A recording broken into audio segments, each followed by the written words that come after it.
There is a kind of exhaustion no doctor can diagnose and no blood test will ever find. It does not come from overwork. It does not come from sleeplessness either. It comes from something far more insidious, something that creeps in slowly over a lifetime. It comes from spending a lifetime being exactly what everyone around you needed you to be, then discovering the promised reward never arrived. This is the story of why goodness pursued in the wrong way becomes a trap. A warning written 5 centuries ago by one man.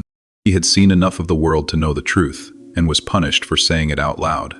His name was Niccolo Machiavelli. What Machiavelli understood about human nature may be the most uncomfortable and most necessary thing you will ever sit with quietly. Think honestly about the last time you said yes when every part of you wanted to say no. Think about that moment carefully. Think about the last time you smiled through disagreement, stayed silent when you had something real and important to say.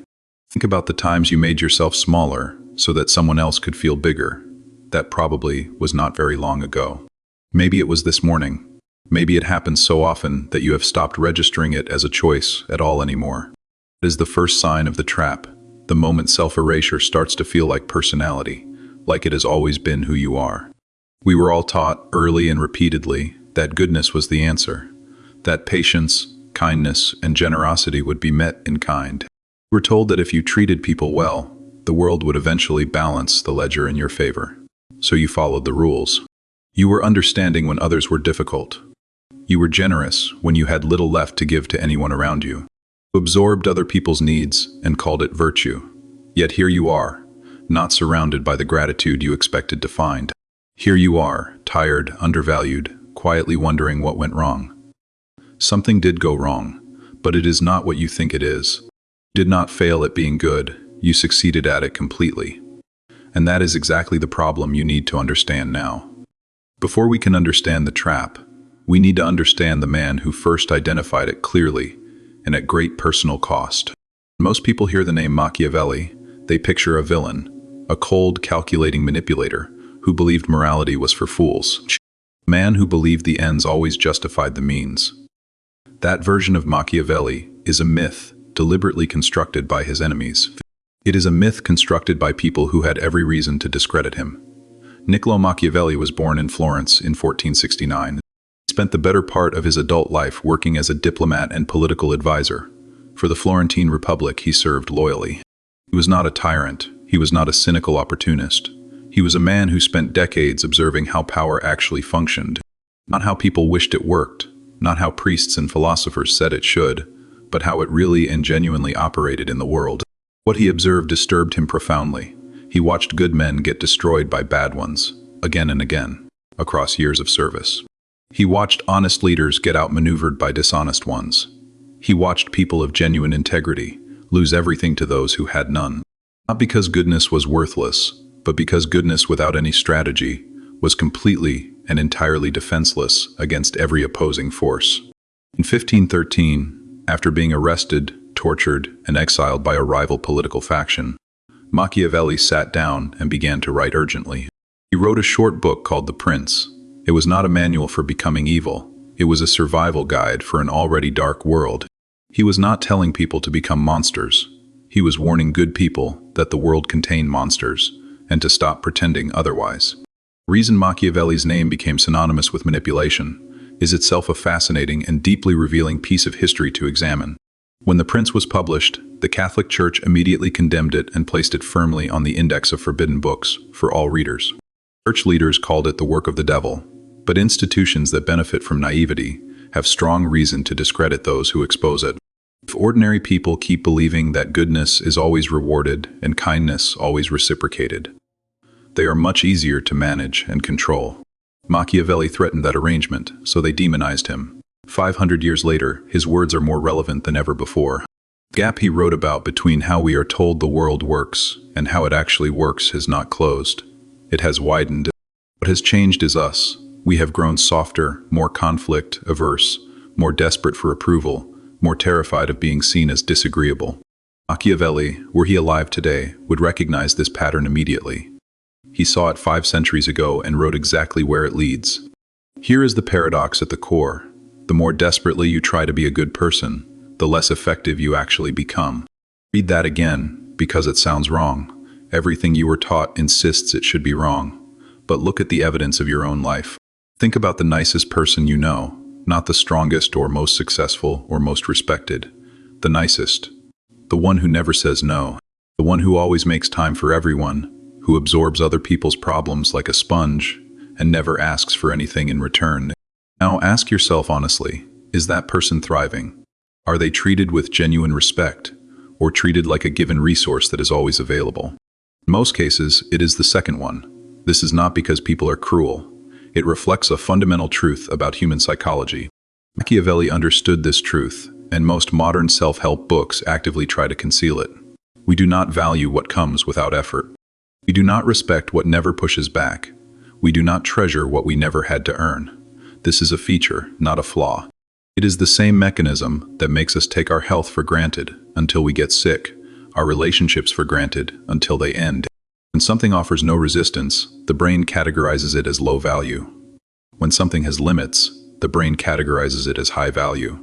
This is why the person who is always available gets taken for granted, while the person who is occasionally unavailable gets actively pursued. This is why the employee who never complains gets passed over, while the one who advocates clearly for themselves consistently gets promoted. This is why the friend who forgives everything gets treated carelessly, while the one who holds people accountable gets treated with real care. Machiavelli wrote about this dynamic in the context of political leadership, but it applies with equal force to every dimension of everyday life. He observed that a leader who desperately seeks to be loved by everyone ends up being controlled by everyone they are afraid to disappoint. When your primary goal is universal approval, anyone who threatens to withhold their approval instantly gains power over your behavior and choices. The brutal math: if 100 people love you and you fear losing even one, each of those people holds leverage over your behavior. You cannot afford to disappoint any of them. So your decisions stop being based on what is right or true, only on comfort. That is not freedom. That is a prison with invisible bars, and those bars are made entirely from other people's potential disapproval of you. Good person trap begins with something genuine and beautiful. You enter life with a real desire to be kind, to help, to contribute positively. But somewhere along the way, that impulse gets quietly corrupted. It stops being about authentic giving and becomes about avoiding disapproval's discomfort. You stop being generous because it feels good. You start being generous because you are afraid of what happens when you are not generous. Once that shift occurs, your goodness stops serving you. It starts serving everyone else entirely at your expense, draining you steadily. Nobody is born a people pleaser. That part is critical. You were not hardwired to place everyone else's needs consistently above your own well-being. That was learned, and it was learned early, in ways so subtle that most people never identified the lesson while it was happening to them. Think back to childhood. Think about what happened when you expressed anger, when you cried too loudly, or said no to an adult in authority. In most households, schools, and social environments, those behaviors were corrected. Not always harshly, sometimes gently, but always consistently applied. You were taught directly and indirectly that the version of you that was easy, agreeable, and low maintenance was the version that got approved. The version of you with strong opinions, clear limits, and genuine emotional needs was the version that created tension in every room it entered. So you did what every intelligent child does. You adapted. You figured out which version of yourself generated warmth and which generated withdrawal. Over time, that performance became your default. Eventually, it stopped feeling like a performance at all. It just felt like who you were. But here is the thing about adaptive behaviors. They are brilliant survival strategies for the environment in which they first developed long ago. The problem is that survival strategies do not automatically update when the environment changes. They keep executing the old code indefinitely. The child grows up and builds their own life, but old patterns keep executing. Nobody ever told them they were allowed to rewrite the code. So you arrive in adulthood carrying deeply embedded beliefs formed in a completely different context. Beliefs like, expressing my needs will upset people. Disagreeing with someone will damage the relationship. Saying no makes me selfish. My feelings matter less than keeping the peace right now. These beliefs feel like facts, like wisdom, like basic awareness, but they are not facts. They are outdated survival strategies running quietly. They are old survival strategies that have outlived their usefulness and are now quietly running your life from a place you cannot easily see. Machiavelli would call this a failure of self-knowledge. A core argument in The Prince is that effective people understand themselves with ruthless clarity. Most people trapped in the good person cycle lack this self-knowledge, not because they are unintelligent, but because looking honestly at fear is uncomfortable. It is much easier to believe you are naturally giving than to acknowledge that some of your giving is driven by terror of rejection. But until you look honestly at that, you cannot change it. You will keep performing goodness for an audience that does not know. In The Prince, Machiavelli uses one of the most enduring metaphors in political philosophy. A ruler must know how to use two animals. The lion is strength and presence, the willingness to confront, the capacity to be taken seriously. The lion does not apologize for taking up space. The lion does not shrink to make others comfortable. It acts, and the world reorganizes itself around that action in a natural and powerful way. The fox is intelligence and perception, the ability to see through deception, to recognize traps before stepping into them, to read real motives beneath surfaces. The fox does not take things at face value. It reads the room, reads people, reads the long game beneath the surface. Machiavelli's point was not that you should be predatory. You need both of these qualities operating simultaneously in every situation you face. The lion without the fox is just brute force. It charges into walls, trusts wrong people, manipulated by anyone who reads its patterns. Pure aggression without intelligence is self-defeating. The fox without the lion is equally useless. Perception alone cannot save you from an advancing threat. Most people caught in the good person trap are foxes without lions. They are often remarkably perceptive about everything happening around them. They can see when they are being taken advantage of. They feel when a relationship is imbalanced. They identify the exact moment they are used. They just cannot do anything about it, because doing something requires the lion, and the lion frightens them, not because they are weak. Because somewhere in their history they learned that showing their teeth meant losing something. So they use their fox intelligence to rationalize the lion's absence. They tell themselves the situation is not that bad. They tell themselves the other person means well. They construct elaborate justifications for their own passivity. Machiavelli would not call it wisdom. He would call it a choice made out of fear, dressed in the costume of reasonableness and grace. Path forward is not to abandon the fox. Your perceptiveness, your empathy, your intelligence are genuinely valuable and should be kept entirely. The path forward is to develop the lion alongside the fox, to cultivate the capacity to act on what you see with clarity and intention. Build the willingness to hold a position under pressure. Practice being comfortable with the discomfort of someone else's disappointment directed at you. This is not about becoming aggressive. Aggression is just another form of weakness, reactivity masquerading as strength, mistaken by many for real power. True lion energy is calm and grounded. The quiet, unshakable knowledge that you have limits. They exist for good reasons and will be held. You enforce limits without drama and without apology. When you operate from that place, something remarkable begins to happen around you over time. People stop testing you, not because they fear you in any dramatic sense, but because they sense that testing you will not get them anywhere. There is no lever to pull, no anxiety to exploit, no performance to disrupt. You become someone who simply cannot be easily moved. And that, far more than any amount of agreeableness or unconditional availability, is what earns genuine and lasting respect from the people around you. This is what most conversations about Machiavelli get completely wrong. He was not an enemy of morality. He was an enemy of naivety. Those are completely different things. Confusing them leads people to take exactly the wrong lessons from his work and to live accordingly afterward. Naivety says, the world is fair, people are fundamentally good, if I behave correctly, I will be treated correctly. If not, it is only temporary. True goodness says, I know the world is complex and sometimes unjust. I know people are capable of generosity and cruelty. Despite this, choose to act with integrity, not because it guarantees a good outcome, but because it aligns with who I choose to be regardless. The difference is enormous. Naivety is passive, outsourcing your sense of self to the world. True goodness is active. It is a deliberate choice. True goodness does not depend on reciprocation. It does not collapse when it is not immediately rewarded by the people who surround you. True goodness is compatible with strength. You can be deeply principled and still hold people accountable without losing yourself in the process. You can be genuinely compassionate and still say no. As Machiavelli wrote, acting virtuously in every way necessarily brings grief among the non-virtuous. He was not saying stop being virtuous.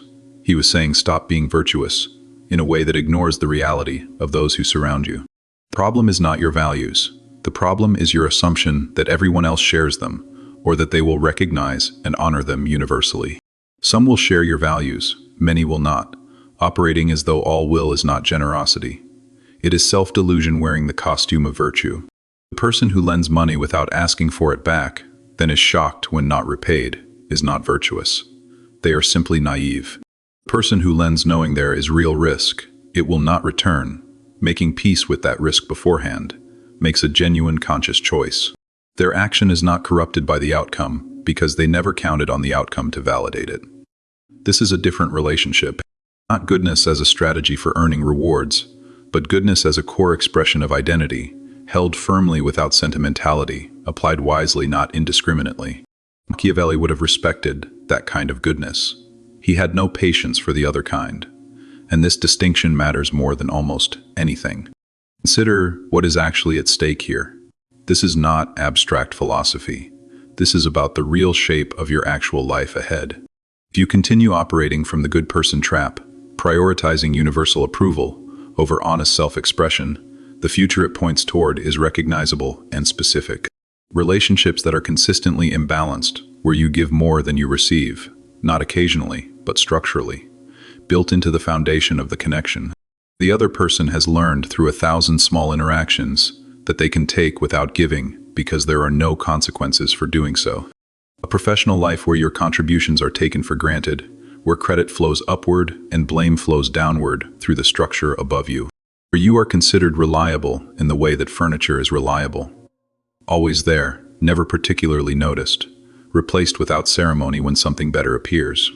Slowly accumulating resentment you cannot quite explain because you have been telling yourself and everyone else that you are fine. But underneath that performance, the real accounting is running and the balance is not good. And eventually, quietly and over time, something shifts inside you. Not dramatically, not in a single crisis, but quietly over time, a hollowness settles in. A sense of having performed a character too long. A sense that you have lost track of who you actually are underneath the performance. Machiavelli watched this exact pattern destroy talented people around him. Leaders, diplomats, men of genuine talent who mistook accommodation for wisdom and ended up not with power but with chains they could not see. The cost of not changing is not metaphorical. It is the actual days and years spent serving an image that was never really yours. Managed by a fear you were never taught to name. That is the warning at the heart of Machiavelli's work. It belongs to now. Not that you should become cruel. Not that you should abandon your principles. But the world will not wait for you to figure this out. It is already moving. The question is whether you are navigating it with intention or simply being carried by it without ever choosing your direction. So where does this leave us? Not with a rejection of goodness, not with a call to become harder, colder, or more calculating at all. That would simply be swapping one trap for another entirely. It leaves us with something more difficult and more valuable than either option. It leaves us with a call to honesty. Honest about what you want. Honest about whether your giving flows from abundance or disguised fear. Honest about which relationships are mutual and which are extractive. Honest about when your silence is not patience but avoidance of conflict. From that honesty, a simple practice, not dramatic, not confrontational, just the quiet, consistent discipline of acting from your actual values rather than anxiety. Say the true thing, not the comfortable thing. Hold the limit not because you want conflict, but because limits are what make genuine connection possible. You cannot truly be close to someone who has never met the real you, and the real you has edges. That is not a flaw. Choose where your generosity goes, not indiscriminately, not performatively, but with intention. Give fully to people and things that matter to you genuinely. Hold back from people and situations that drain without returning. Above all, stop measuring your worth by other people's reactions to you. That measurement will never be accurate because people's approval is about them, not about you. It reflects their state, not your worth at all. Machiavelli's final lesson is not about power in the conventional sense. It is about something quieter and more fundamental than politics. The only person whose opinion actually determines the quality of your life is you. Until you stop outsourcing that opinion, you cannot be free. The paradox of being a good person: the harder you try to be seen as one, the less effectively good you actually become overall. Resolution is to stop performing goodness and start embodying it. Let it be a quiet, grounded, unperformative expression of who you are, rather than a frantic strategy for managing how others see you. That shift is not easy. It is probably the hardest work a person does. It is the only work that leads somewhere real. 5 centuries ago, a man was imprisoned, tortured, and exiled for what he witnessed. He wrote about the gap between the world as it is and the world we wish for, and what it takes to cross that gap. His name was Machiavelli. His warning was never to stop being good. It was to stop being afraid. Because those are not the same thing. And somewhere deep down, you have always known that. The question is never whether you understand. It is whether you are ready to act.